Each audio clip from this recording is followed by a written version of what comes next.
Yeah, welcome. So in the last lecture we have discussed about deadlock. We defined what is a deadlock and under which situation deadlock occurs and uh, and how to detect a deadlock using DAG. Uh, sorry, how to detect a deadlock using resource allocation graph. That's what we have discussed in the last session. So in this lecture we'll be discussing the various methods for handling deadlocks. So there are three things we can do with the deadlock. The first is we can prevent the deadlock. We can we can prevent the deadlock. That means we can ensure that a deadlock never happens. Okay. So there are two techniques to make sure that deadlock the system will never enter to a state of deadlock, and these are called as deadlock prevention technique and deadlock avoidance technique. So basically, we have two techniques to make sure that the system will never enter into a state of deadlock. Okay, and then we have deadlock recovery.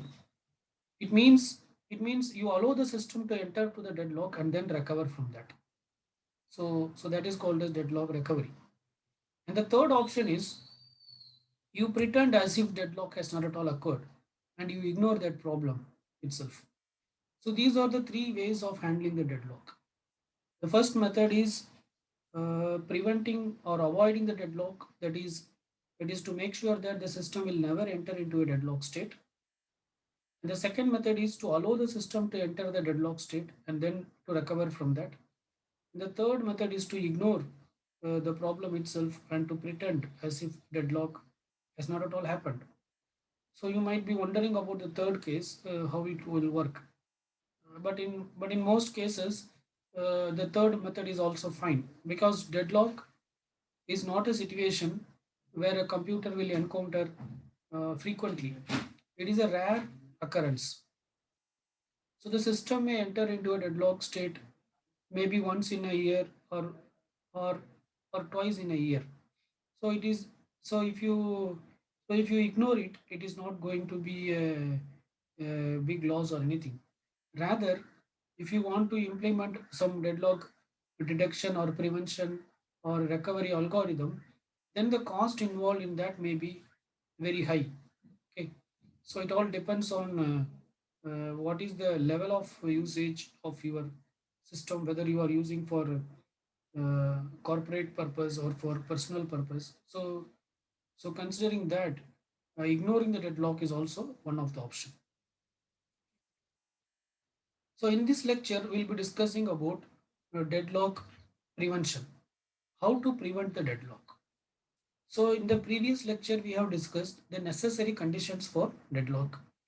So there are four necessary conditions for deadlock. So if you could recollect, the four necessary conditions for deadlock were mutual exclusion. That is, at least one of the process should be in the critical section, so that other processes were waiting to enter the critical section. And the second is hold and wait. That is that is the processes where holding one resource and they are waiting for some other resource. And no preemption. That's the third condition. That is, the resources cannot be forcibly removed from the process. And then circular wait, which means every process is waiting for some other resource which is held by the other process. So only if all these four conditions are satisfied, the system will enter into a deadlock state. So preventing the deadlock prevention technique, what it says in the sense, you make sure that at least one of these condition is not satisfied. The deadlock prevention technique says that make sure that at least one of these condition is not satisfied. So if you ensure that at least one of the condition is not satisfied, then your system will not enter into a deadlock state. Okay. So let us see how that can be done. So the first is mutual exclusion. So how can we avoid mutual exclusion? How could we? What is the under which situation you can say that the process need not enter the mutual exclusion. The question of mutual exclusion comes with a shared resource. The question of mutual exclusion comes with a shared resource. If we have a shared resource, then sorry, yeah, if there is a shared resource and there are more than one process want to access this shared resource, then these process cannot access the shared resource simultaneously. Only one process can access. If one process is accessing, then all other process should be waiting. This is the idea of mutual exclusion. Okay, but assume that this shared resource is a read-only file. Assume that this shared resource is a read-only file. That is, it is a file which the process can perform only a read operation. They cannot write it. Okay, in that case, if the shared resource is a read-only resource, then actually you need not follow the concept of mutual exclusion. Then you can allow all the process to access the shared resource simultaneously, because it is a read-only resource and nobody is going to tamper the resource. There is no possibility of tampering the resource. Okay, so this is one of the way how mutual exclusion can be avoided. Okay, because if mutual exclusion is avoided, then there is no deadlock. So so the operating systems should see the type of the resource, type of the shared resource. It should not enforce mutual exclusion for all the shared resource. If the shared resource is a read-only resource, then multiple process can access the read-only resource at the same time. So this is how the condition of mutual exclusion can be avoided. Okay. The next is hold and wait. Okay. So hold and wait, what it says, the logic of hold and wait is all the process is holding one resource and they are waiting for another resource. Or here we are talking about individual process. If you take an individual process, it is holding one resource and it is waiting for uh, another resource. So, so the so the concept of hold and wait here what we discuss in the sense how to avoid hold and wait. Okay, so hold and wait can be avoided by following one particular approach. That is, the process should request all the resource whatever it want before the execution begins. Okay, if a say there is a process pi, and the process pi during its lifetime, it may require 5 resource, 6 resource, or 10 resource, whatever it may be. So what are the resources it is going to use? So before the execution begins, it should request all the resource and it should get the resource and then it should start. Okay. If that condition is there, then never hold and wait will occur, because before starting itself, the process is acquiring all the resource and it is working. Okay. Or if it fails to do so, okay, say the process is not doing that, then say the process is already holding some resource.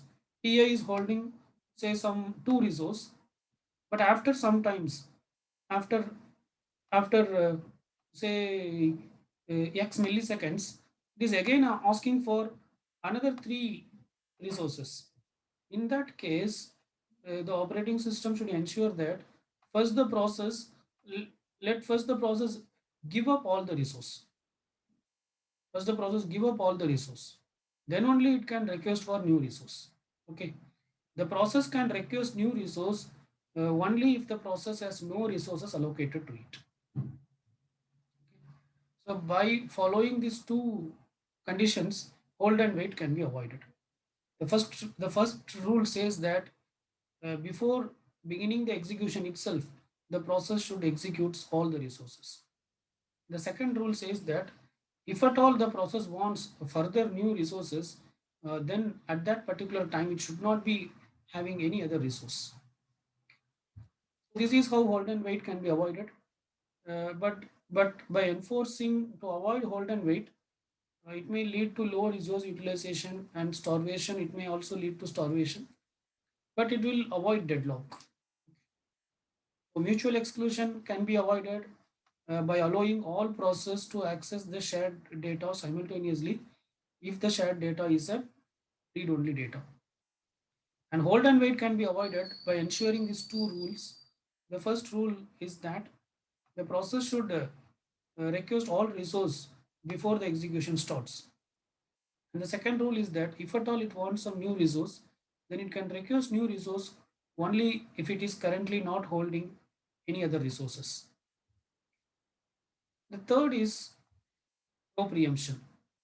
So, so no preemption means the operating system cannot forcibly take away any process, any resource from a process. So how can this condition, how can we avoid this condition? Okay, so assume the process is holding some resource. Assume the process is holding some resource, and it is requesting for new resource. The process is holding some resource, and it is requesting for some other resource which cannot be currently allocated. Which cannot be currently allocated because that resource may be allocated to some other process. Okay, so then the process should voluntarily give up all its resources. Then the process should voluntarily release all the resource, because by default it is no preemption. The operating system cannot forcibly uh, remove the remove the resources from the process. Okay, so here the first rule says that if a process is requesting for new resource, already it is also holding some resource and it is requesting for new resource, and that request, if it cannot be satisfied by the operating system at the particular time, then that process should voluntarily release all the resources that it is holding. Okay, so all the resources whatever it released, and whatever the preempted resources means whatever the release, whatever the resources that the process has recently released, as it is unavailable to, as it is not able to get the new resources. So those resources are the preempted resources. The preempted resources will also be added to the list of the waiting resources along with the other new resources whatever it want. Okay, and the process will be started only when all the resources are available. Process will be started only when it can get all its resources. So this condition is called as preemption. So this is how we can avoid preemption. This is how we can avoid preemption. That is, if a process is currently holding some resource and if it is requesting for new resource, and if that new resource cannot be allocated, then the process should voluntarily give up all the resource that it is holding. So all the resource that it is currently recently released, that resource, say recently it released some X resource, and further it is waiting for some Y resources. All those resources will be added to the list of the resource for which the process is waiting. And the process will be once again restarted only if all these X plus Y resources are available at the same time. Until then, it will be waiting. So if these rules are followed, then uh, then the then the preemption can be avoided. Okay. So why we want to avoid in the sense, because by avoiding any one of these things, deadlock can be prevented. The fourth condition for deadlock is circular wait. So how to avoid circular wait? Circular wait, again, circular wait can be avoided by numbering the resources. First, impose a strict ordering or total ordering of all resource types. We, we, we give some ordering on all resource types, and then process request to the resource will be satisfied by an increasing order of enumeration. Process request to the resource will be satisfied by an increasing order of enumeration. So what does it mean? What does it mean? Okay, so let us try to understand how to avoid circular wait with some example. 1 minute.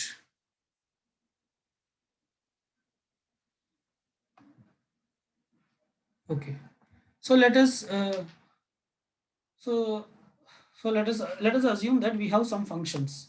Okay, say f of td. Okay, td represents tape drive. Okay, td represents tape drive. Okay, so f of td is equal to 1, which means currently my system is having one tape drive. Okay, tape drive is something like a CD drive which is used to play video or audio tapes. Okay, and then I have something, and then I have f of, so so we are discussing about how to avoid circular weight. So this is the algorithm or the logic. Say we have f of disk drive. Okay, so f of dd, so td represents tape drive and dd represents disk drive. Say f of dd is equal to 5. It means currently my system is having 5 disk drives. Okay, and then say f of p, which means printer. F of p is printer. It means my system is having 12 printers. It means 12 printers. Okay, the system which I am using is having these resources: tape drives 1, and disk drives 5, and printer 12. Okay, okay. Now, how to avoid circular weight? In the sense, the process should require resources in an increasing order of enumeration. Okay, fine. So let us assume the process pi. Okay, let us assume the process pi, and assume the process pi is already holding a resource. So initially, when the process pi is asks for some resource for the first time, initially any process pi, when it asks for a resource for the first time, whatever the resource it requires, it will be allocated, provided it is available. Provided it is available, all the resource whatever it requires, it will be allocated in the first time. Okay, so let us assume pi was initially allocated with the resource ri. Pi is initially allocated with the resource ri. Okay, then say after some times, pi is requesting for another resource. So this is initially pi is allocated with the resource ri. Then after say x amount of time, pi is requesting for another resource rj.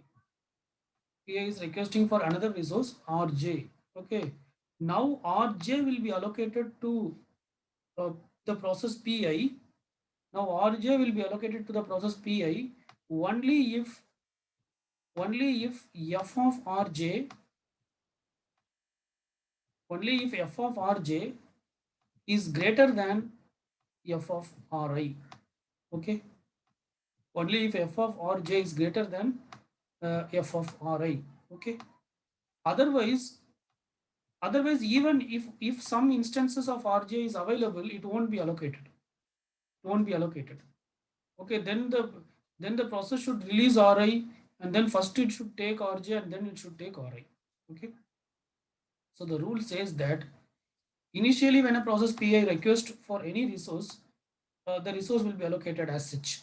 But the second time, if it requests for a resource, then it will check like uh, f of rj, that is the new resource it is requesting, whether whether whether the number of instances available for f of rj is greater than f of ri or not.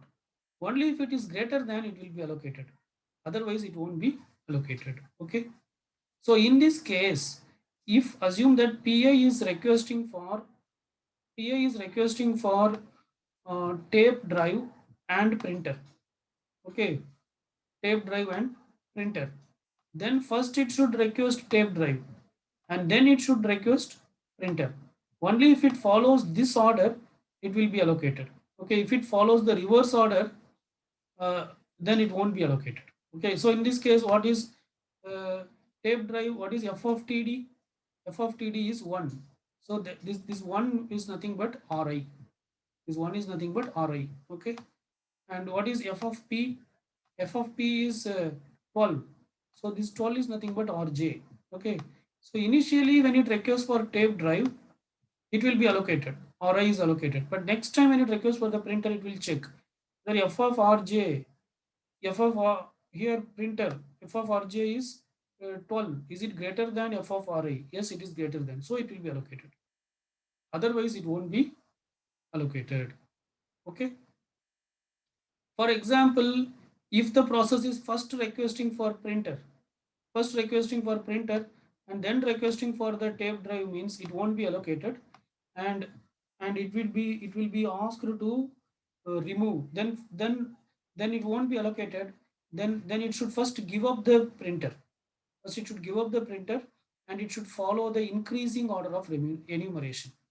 That is, first it should request for the devices which are available in less instances, and then it should request for the devices which are available in more instances. So by following this ordering, we can ensure that circular wait can be uh, uh, avoided. Okay. So so this is what deadlock prevention technique is about. Okay. So basically, deadlock can be prevented by making sure that any one of the necessary condition of deadlock doesn't exist.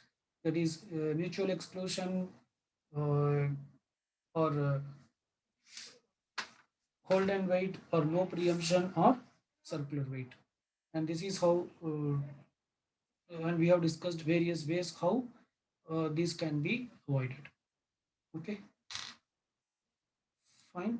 So in this video, basically we have discussed what are the ways of handling deadlock. So there are three ways.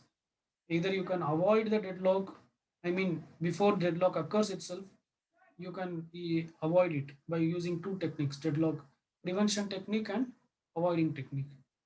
And then you can recover from the deadlock by allowing it to happen. The third is ignore the deadlock. So here we have discussed about preventing the deadlock, how deadlock can be prevented. Thank you.